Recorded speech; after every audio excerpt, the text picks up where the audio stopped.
سلام تعنا هبلنا زخبركم تخاتلتي تلفزيون تግራይ نقطري ساعه 6 فران زحزنا يوم علتاو زيناتاتنا حزنا قريبنا زلنا زينات الساعات بمللاي انا تخلت خفله بملكت ቋንቋ سلمون هايلو بسم الله سوميا ستوديو تلفزيون تግራይ بمخالينا حبرناكم صانحيت كنقبر سناي مكتال اب تحتي غزاو ممحدار كاب زركبا 79 ورداتات تግራይ لعلي 67 شحته مهارو شامناي كفلي كفتنو تጽبيت كم زغبر ايجنسي مرغاص مزنان فتنان تግራይ افليتو مرهاو تسفاي ብሔራዊ ፈተና ሻምናይ ክፍሊ ኣብ ትግራይ ተጀሚሩ ፕሬዝዳንት ጊዜያዊ ምምሕዳር ትግራይ ሌተናል ጀነራል ታደሰ ወረደ ኣብ ሙሉእ ቀዳማይ ብርኪ ቤት ትምህርቲ መቐለ ተረኺቦም ብሔራዊ ፈተና ሻምናይ ክፍሊ ኣበሲሮም ብሔራዊ ፈተና ሻምናይ ክፍሊ ዝተበሰረሉ መምሃሪ ክፍሊ ሙሉእ ቀዳማይ ብርኪ ቤት ትምህርቲ መቐለም ሻድሻይ ክፍሊ ከም ዝተምሃሩሉ ዘዘኻኸሩ ፕሬዝዳንት ሌተናል ጀነራል ታደሰ ንተፈተንቲ ተምሃሮ ሰናይ ትምኒቶም ይገልጹ ኣብ ትግራይ ኩሎም ተምሃሮ ሻምናይ ክፍሊ በዛሓት ሰዓት ፈተና ጀሚሮም ኣለው مسارات انا زلنا ادم تمارين اليمنتري هذا بيتمرت زي تماهيره تصبوا قاطع ما ادم بتناشات شايك في الفتنه ابزيا تفتي نفتاس تفتن كلها كفليه تناي مجمريا ناي تمهارو استعشقنا فتنه استعدي دون خفيته توصل تمهارون عدله بزي مسارات صبوا عدل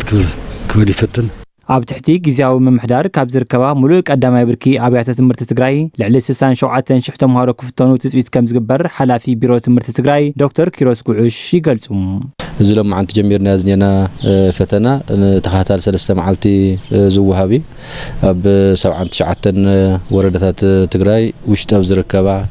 1165 ኣብያተ ትምህርቲ ውሽጢ ዝመሃሩ ዝነበሩ ልዕሊ 67 ሽሕ ተምሃሮ حزب شامناي كفلي زوسدو زلو لما عملت جنوسايد وخينات الإعلانات زي فصل نيرو ابز حس ساعات 150 شح زخون تمهراي يخفتن نيرو تفتنتي تمهارو كاب قلت سنة مقوار فتنا سعبوز مزت حتاتنت عرسهم تغطيبهم بسترقاق منقدي فتناهم كفتنو توكالي ايجنسي مرقاز مزنان فتنان تقراي دكتور أرقاو زفرو يغنزبهم كمزغبيلنا لحزنايو تمهراي كل خطيتو اي مزن كبابي 4000 زخون تمهراي اقوريصلو እዚ بتاعم عاوي كسار ايل تግራይ ስለዚህ ትምድላው አኺሉ ማለት ይሆነ ገና ከዝውን ኣብ ዝሆነ ኸውን ምድላው ትካሊ መጽናዕውን ክሳ መጨረሻ ሰዓት ምድላው መጽናዕ አለ እዩ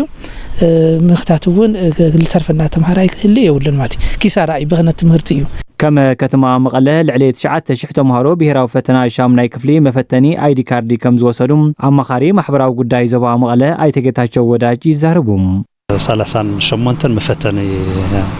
أبيات تمرت اللوانا مالتنا قطعتات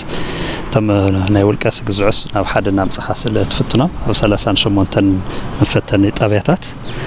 كاو 9404 تمهارو بكتما بركي لما عتي فتنا جميرة من حيو مالتي هذا كلهم أتيم مضيئة تون زبل حرز فتنا زينا خن هنريا خن ديز أخلو تفتينا ملو زبل حر فتنا إن هنريا كلهم فتنا اللو ميلنا إن كن تحسب نجبر بيراو فتنا شامناي كفلي كاب 4 سنة خلتشحن 17 عام تمرت جميرهم كساب 6 خلتشحن 17 عام تمرت كغزل يوم ردا تحتاي قرارو ناي كلتش عن 17 عام تمرت تمرتي زمن ناي شامناي كفلي كللاوي بهراو فتنا يوهاب كم زلو تحبيرهم ابتا وردا زوهاب زلو فتنا اب 23 ابيات تمرتي 697 دق انستيو زركبو بتقلالا 1430 تمهارو متقلل فتنا يوسدو مهلاومي تغليصوم نز فتنا نمكياد ناي قدمه مدلاو سرحتي بزغبا كم زتسرحون فتنا فصمتن ناي صطتا اكلاتن اخول ناي مدب اورينتيشن توهبوم كم زصنحن تحبيرهم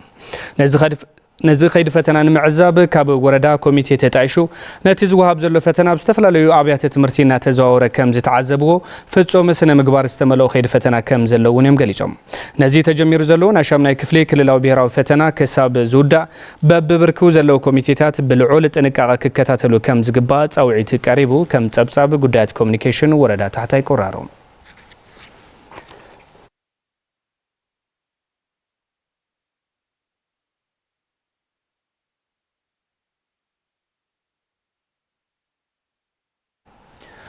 أمرارحان السميان بيرو حرشا كللات أوروميان تجراين أب ورداتات ترى ومبرتا كل التولعلو حوزينن عودة ساليتهم هلوي كونتات عودة حرشا تجراي قدميت انت توخينات دحر خينات أب عودة حرشا استمزجب لوت تعذيبهم تسفاي تادسة كم سعكاروي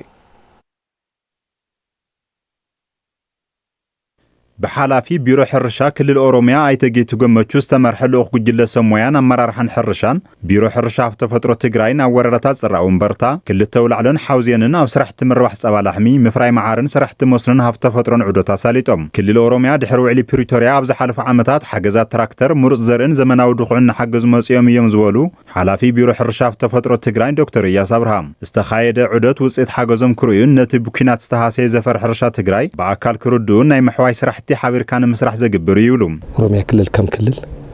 قد محس 3 تراكتر بنصاحي ومنا ناب كبابي كلت عمد دما 10 كوينتا ببعمتو مروزر انت حرستاينا ابصقم زوصحو كبابي ببعمتو 40 زاكل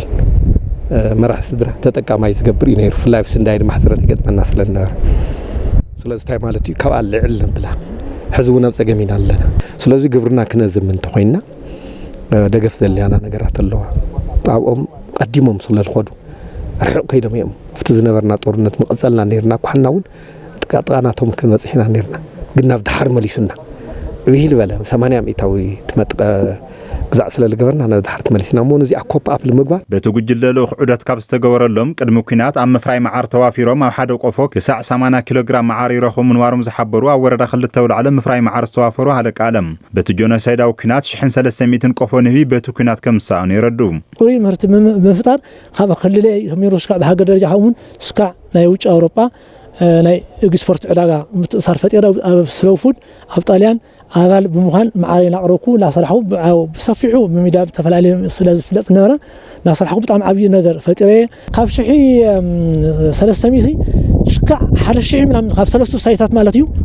በጸላእቲ ጥራሕ ለወደሙ ማለት እዩ ተሰረቁ ለወደሙ ተአጸሉ ማለት እዩ ሙልክ ጦፎም ናይ ንህቢ መሳርሒኦም ሙሉ ጦፊዮም በጣላላ ስለ ለወደሙ ከም በሐድስ እንላዓለና አውጂ ድጋፍ እንደሊ ልጣሕ እንደሊ ሓላፊ ዘፈር ቁጠባ ወረዳ ሓውዚና አይተብርሃን ሃይለም ካብ ጠቅላላ መሬት 20 ሚታዊ ዝሕረስ ጥራሕ በመኻኑ ነቲ ከባቢ ብዝምጥን ሞያውን ቴክኒካውን መጽናዕቲ በመግባር ጎወታት በወፍር ዕቀባ ሓመድን ማይና ብልኻ ናብ መፍራይነት ክሳገርና ተገበረ ምዃን ይሕብሩ ኣብ ወረዳና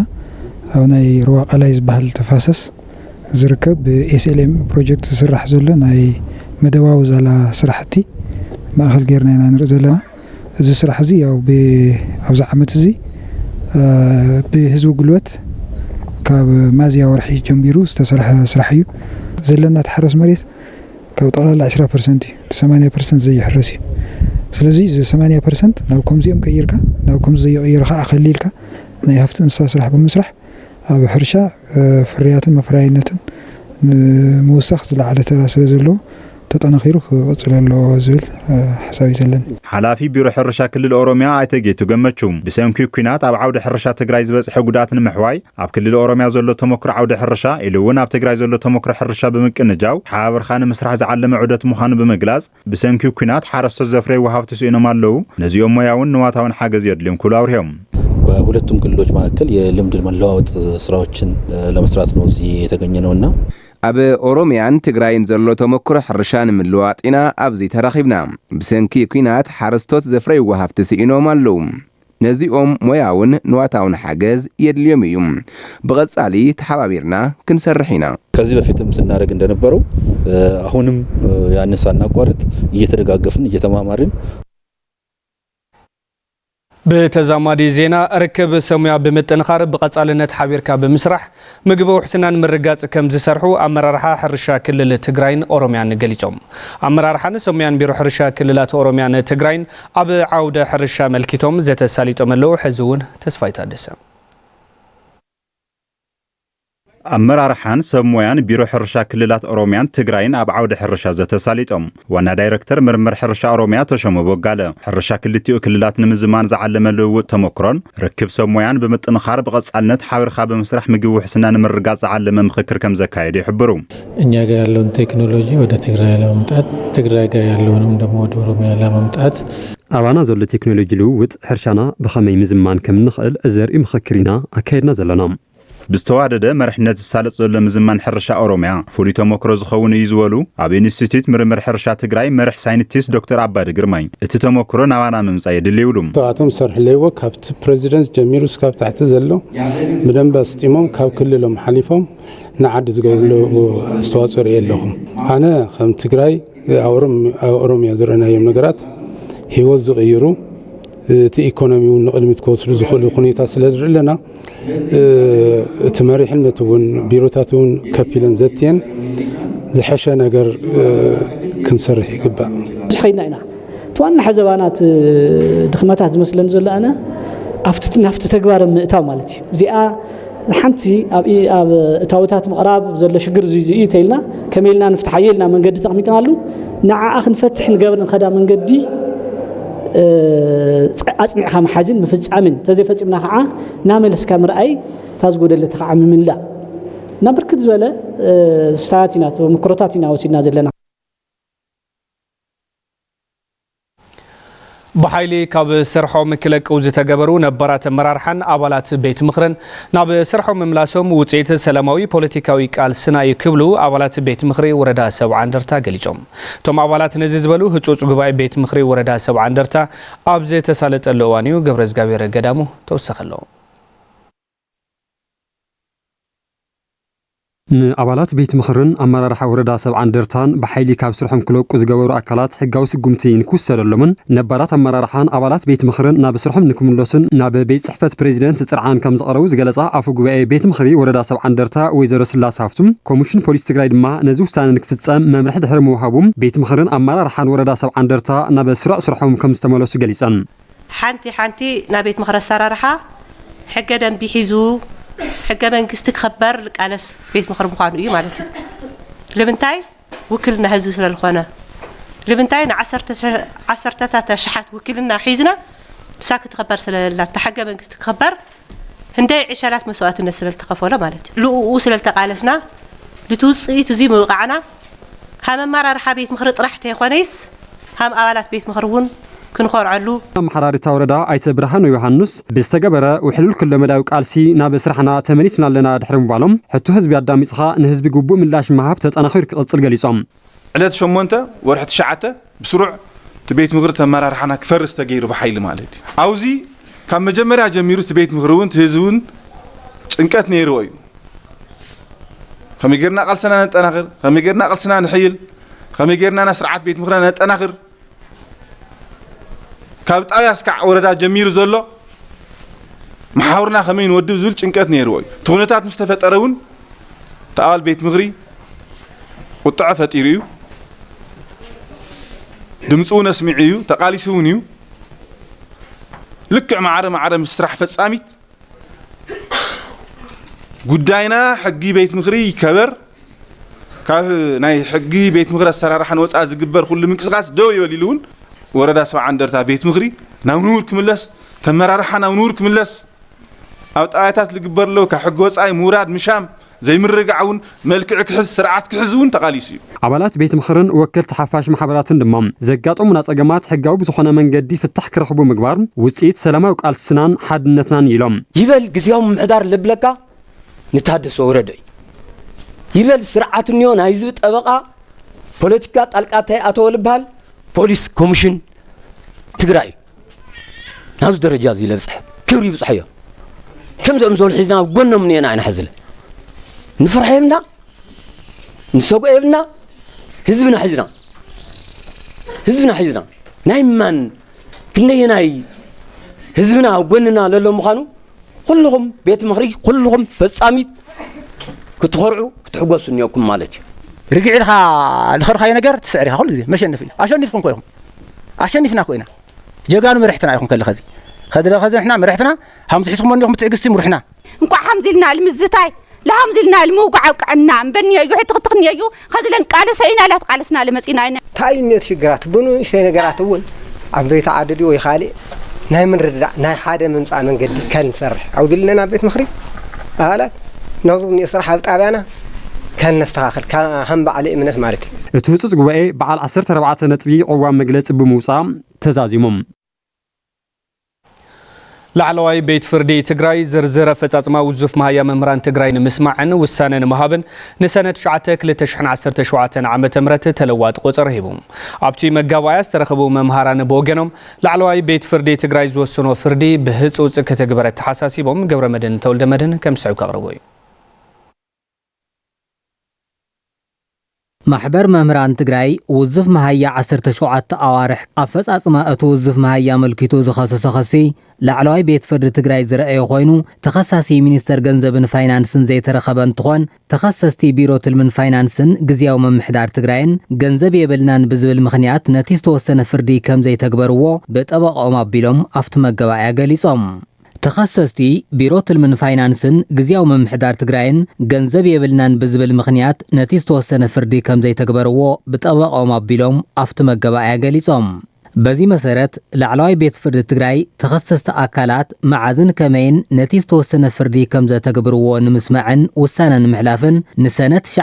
2017 ዓመተ ምህረት ተለዋጥ ቆጽሮ ሂብሎ ወል ዓቕሚ ይብልኩም ይሕዚ መዓዝ ክፍጸም بخمر يكفصم عاوز بالنا غيرهم كحزي وين يغوش تغورز بكم وين بيت فرق تمن بكم قدماي كالاي سالسا افصاصم تخصصتي عينتن مطنن بزرزر غليصو بمسرفታዊ ስነ ስርዓት ቁጥር 394 ንስ 1 ንስ 2 ንኸሩ ታዘሎ ዝርዝር መፈጸም ሃፍቲ ንምቕባል ቆጽሮ ዕለት 9 ኢናላ ስለዚህ ዝርዝር መፈጸም ሃፍቲ ናይ ፌደራል ሲሆን ናይ ክልል ሲሆን አካውንቶም ሲሆን ካሊ ንብረት ሲሆን ኣቕርቡ ካብ ሞንጎ ጠበቃታትን ኣማኸርቲ ሕግን ማሕበር መምህራን ትግራይ ኣይተ ኣብርሃም ገብረወልድ ላዕለዋይ ቤት ፍርዲ ትግራይ ብዝወሰነ መሰረት መምህራን ውዝፍ መሃይኦም ክኽፈልን ልዕልነት ሕጊ ክረጋገጽን ይስራሕ ከም ዘሎ ይዛረቡ መዓዝ ከም ንኸፍል ይንፈልጥን ዓቕሚ የብልናን ዝብል ጥራሕ እዩ ሓሳብ ኣቕሪቡ ማለት እዩ ንሕና ድማ መንግስቲ እዩ ክልቲኦም ግዝያዊ ምሕዳር ይኹን ቢሮ ፋይናንስ እኹል ሃፍቲ ኣለዎም ናይዚ ክልል እዚ ሃፍቲ ዝወነኑ ዘመሓድሩ ኩሉ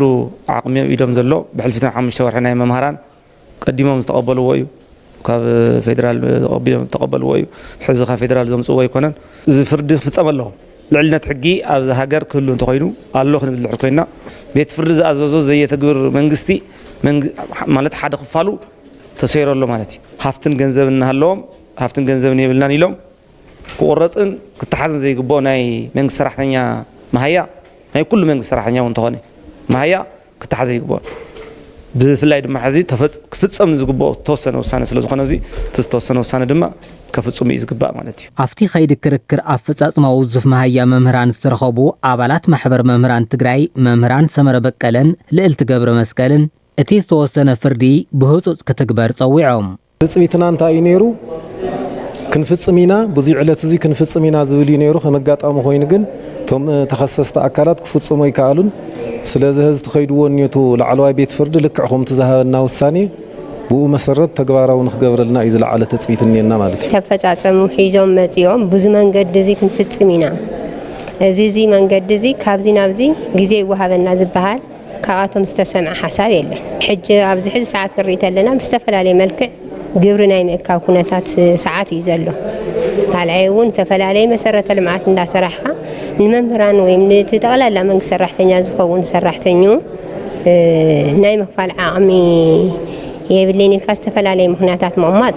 ኣነ ትኽክል ኢለ ይወስዶን እየ ስለዚ እዚ እውን ናብ ሕጊ ከምፀና ዝኽኣለ ወርልድ ቪዥን ኢትዮጵያ ብዝመደቦ ልዕሊ 11 ሚልዮን ብር ኣብ ወረዳ ጽምብላ ጽገና ዝተገብረልን ኣብያተ ትምህርትን ብሓይሊ ፀሓይ ሰርሓ ጎዳጉዲ ጽሩይ መስተማይ ተመሪቐን ኣገልግሎት መሃብ ከም ዝጀመራ ተገሊጹ ንጸብጻብ መለስ ኣባዲ ገብረ መስቀል ኪሮስ ወርልድ ቪዥን ኢትዮጵያ ኣብ ወረዳታት ኣስገደን ጽምብላን ብጀኖሳይዳዊ ኩናት ዓንየት ዝነበረ ኣብያተ ትምህርቲ ዳግም ክጽገና ገይሩ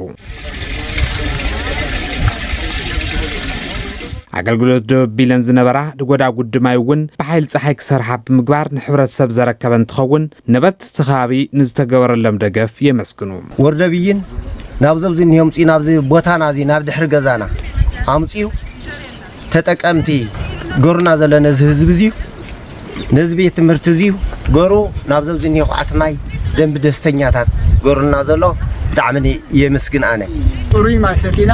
ጽቡቅ ዕናና ተዋረሰና ይትኸይድ ዘሎ ትወርደ ብጅንና መስገና ኣና አተሓዋሪ ወርልድ ቪዥን ኢትዮጵያ ካብታት አስገደን ጽምብላን አይተ ሰሎሞን ገብረ ጻድቅ ትካሎም ጸገማት ሕብረተሰብ ኣብ ምቅላል እጃሙ የበርክት ከም ዘሎ ይዛረቡ ኣብ ጣብያ ብርሃን ሓደ ብሎክ ቤት ትምህርቲ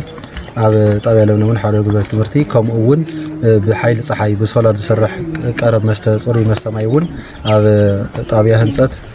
ሓንቲ ኣብ ጣብያ ምዕባለውን ሓንቲ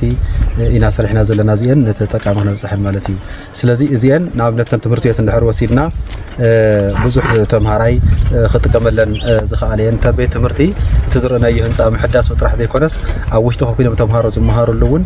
ንተምሃሮ ዝኸውን ወንበር እውን ግዝኢቱ ኩሉ ተወዲኡ ናብ ቤት ትምህርቲ ኣብ መጓዓዓዚ ዝርከብ ማለት እዩ ተሓኒ ዝነበረ እናተጸገነ እናተሓበርና ካልኦት ከም ወርልድ ቪዥንን ዝተፈላለዩ ኣካላት እውን መፅኦም ሓቢርና እንድሕር ሰሪሕና እቲ ኣብ መምሃር ምስተምሃር ዘሎ ጸገማት ክቕረፍ እዩ ብኦቢልና ድማ ተምሃራይ ተጠቃማይ ክኸውን እዩ ኣመሓዳር ወረዳ ጽምብላ ኣይተ መረሳ ሃይለ ወርልድ ቪዥን ኢትዮጵያ ካብታት ኣስገደን ጽምብላን ፕሮግራም ዝሰርሖም ዘሎ ስራሕቲ ጽገና ዝምስገኑ እዮም ይብሉ ተፈላለዩ ገበር ሰናይ ኣብዚ ወረዳ ብዙሕ ስራሕቲ ዝሰርሑ እዮም ካብቶም ጽቡቓት ስራሕቲ ዝሰርሑ ገበር ሰናይ ተሓደ ሓቂ ንዝራ መተካእታ ይብሉን ይብሉውን ወርልድ ቪዥን ኣብ ብዙሓት ኣብ ማይ ኣብ ትምህርቲ ኣብ ጥዕና ኣብ ጽጉማት ሕብረተሰብ ወለድ ዘብሎም ህፃናት አረጋውያን ብዙሕ ነገር ይሕግዝ እዩ ብፍላይ ኣብ ማይ ግን ዓበይቲ ስራሕቲ ይሰርሕ ማለት እዩ ወርልድ ቪዥን ኢትዮጵያ ብኩናት ዛዕነዋ ትካላት ንምጽጋን ለሊ 11 ሚልዮን ብር ወጻኢ ከም ዝገበረ ተሓቢሩ ከተማ ዓድዋ ዝሓሸ በዝሒ ካብ ናእሽተይ ናብ ማእኸሎት መፍረይቲ ዝዓበዩ ትካላት ከም ዝተረኣዩ ዘፈርቅ ቁጠባታ ከተማ ሓቢሩ ብርክዕ ቤት ንዘመዝገቡ ትካላት መስርሕን መሸጥን መሃብ ከም ከተማ ክፍተት ከም ዘለውን እቲ ቤት ጽሕፈት ኣመላኺቱ ተስፋ ዝጋዕስወይ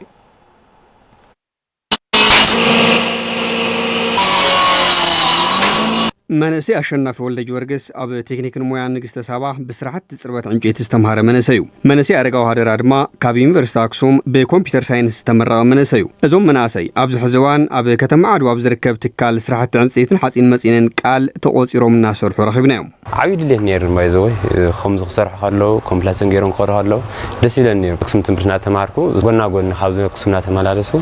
قلنا جميرة جمرت زمهر النورك تكنيك المويان نجست سبعة معه زنا كتم عدواي مالتي كعبو الناس تنقص عنها الجهانية في سرح سماري ركا مالتي عرفنا خلنا بيس حق زعلنا أورد حزت وصير يسرح له ده حرقنا عليه وسيء هذا درجات روخوني زد قمة لني قد سأل خان إحنا خانية وعلنا خفيتناكم زيب كلام حتى تقولنا نحدث عن قبر أب تكنيك المويان نجست سوا ممهر كم زخنان مويون أبرا وحب موعل نبزح شبرك كم استسجاجرن ززارب ونا نسرحت عن سيتن حسين مسين قال ممهر كم فهدرة نغطس عليه كابد جز مسؤول سرحت عن سيتي مولو بمولو زتك سرح المسرح عليهم ينكساس كم زل يحبر عدوان نجست سوا تكنيك كولج مزيان ممهر كوزانيه كأوجن ياو ناي لقاح بناي دوي تبي جميرة ماتي شعزنا برا حفتن هزني حفتن كرا خلو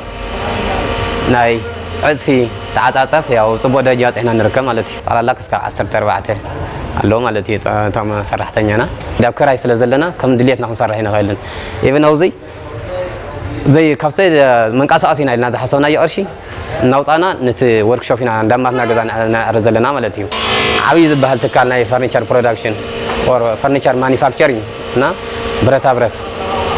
على لا تكبد جز مصنوره بلوك يركا أوزين مراتيو توانا وناتي علامة. أب بيت صحفت زفر كتبا كتما عدوا التحاباري كيد سرح مانيفاكتشرينج اندستري أي تجربة تتمك. أبتا ختما بركت زبلو كابن أشتين أما خلاص تسجاجورو تكالات كوان سهلو مريتي بكا عرسوم زهولو العدل بمفتارجنا كم من محدار دخمت كم زل ملختو. كابن أشتين أما خلاص تسجرو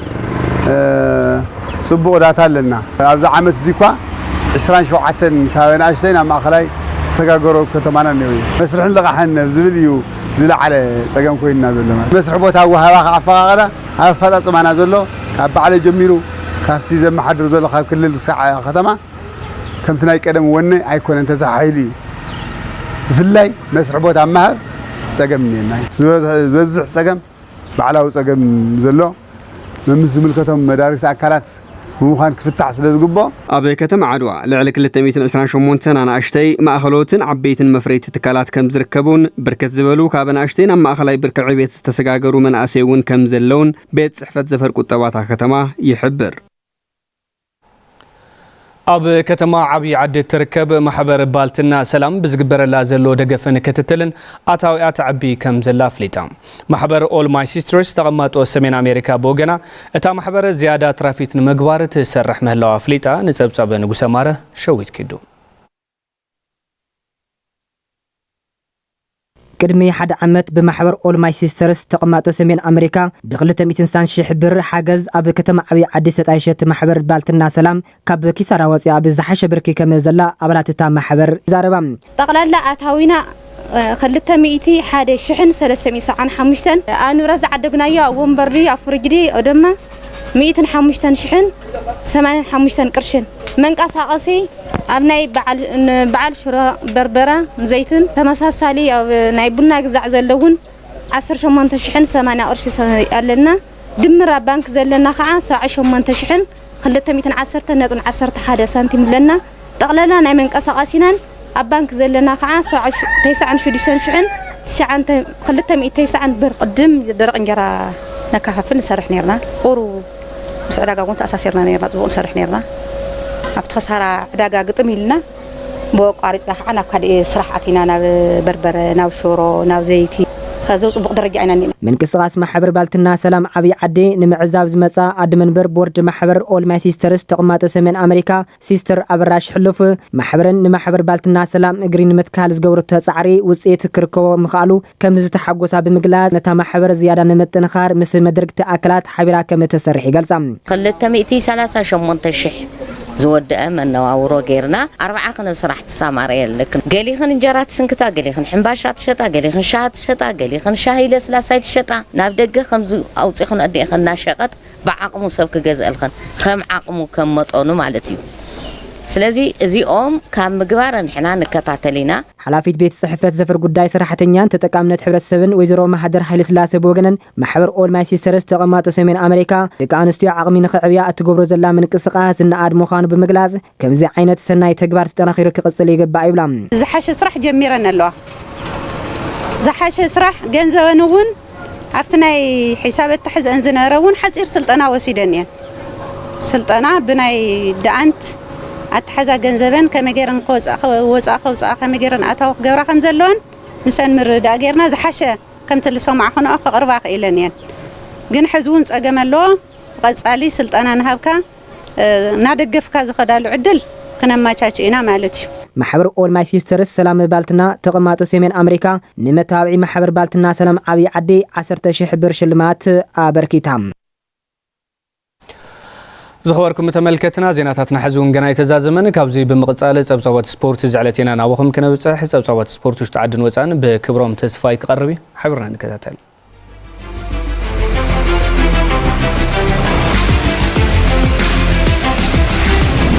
زخبركم متملكتنا صبصوات سبورت كاب تلفزيون تግራይ جميرونا تخلت مسغان صفرنا وش تعدن وصان صبصوات سبورت دما كبرهم تسفاي قربلكم ኣብ ታሪክ ዕሶ እግሪ ትግራይ ንዝተፈላለዩ ጋንታት ሓላዊ ጎል ኮይኑ ብምጽዋት ተዘከረ በዓስ ካብ ዝነበሩ ተጻዋቲ ሓደ ዝኾነ መኮነን ሃይለ ስላሴ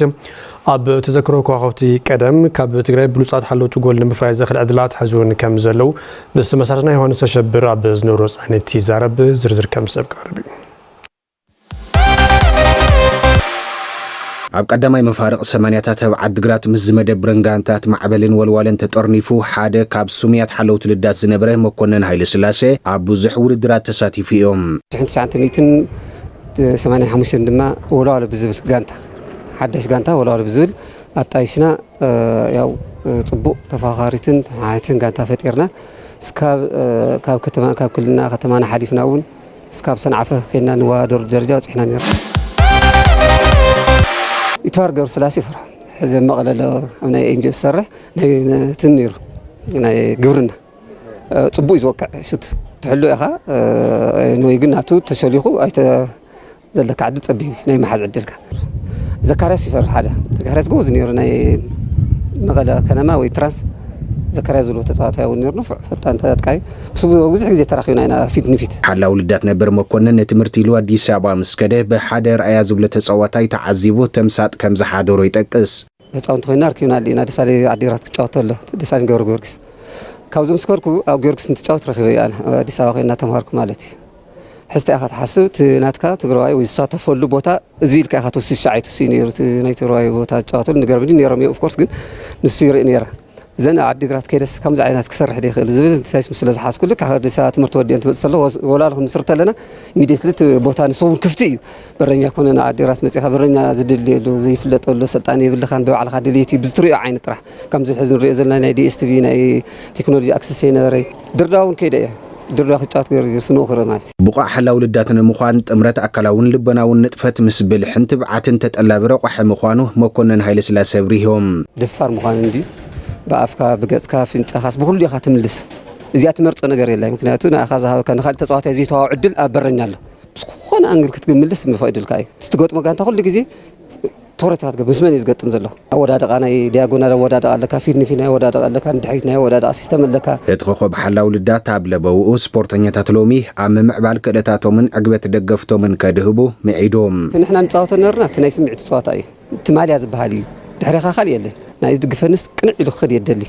ክኹርዕለ የደሊ ፍቲ ሜዳ ካኣተሉስ ቲፎዝስ ክኹርዕለኒ ኢልካ ኢኻ ተኣት ካሊእ ዕላማ የብልኻ እቶም ናሕዝኒው ኦፍ ኮርስ ታስሚያ እታ ምድማር ምጉዳል እያ ምስታ ቅርሺ ዘተሓዛ ምስታ ናይ ኢኮኖሚ እያ ስለዚ ነበረናትና ናይ ስምዒትን ምስ ህዝብኻን ስፖርቲ ካብ ምቢልካ ትፈትዎ ስፖርቲ ካብ ምቢልካ ናብ እንጀራ ትልውጦ ካብ ምቢልካ ኢኻ ትዓቢ ዝብል ነገራት ኢኻ ትወስድ መኮንን ሃይለ ስላሴ ኣብ ጉዕዝኡ ሓደ ተጓንፎ ይዝክር ናይ ዋንጫ ፀዋታ ምስ ግብርና ነይሩና ወልዋልን ግብርናን ሓሊፍና ብዚኣ ድሓር ሻዓይቱ ዳኛ ነይሮምና እዮም ኣብዚ ድሓር ሻዓይቱ ይዝክር ኣነ ከጫወትና ዝኽእል ካብ መቐለ ዳኛ ይምፃእ ተባሂሉስ መንዲ መፅኡ ባህሩ እዚ ናይ ትራንስ ወጌሻ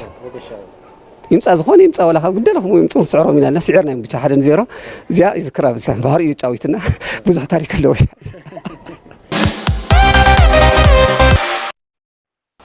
زغبركم تملكتنا تطوع سبورت تعدنا وصان بمقتال مسانا اساس نوركم مسجن سنجز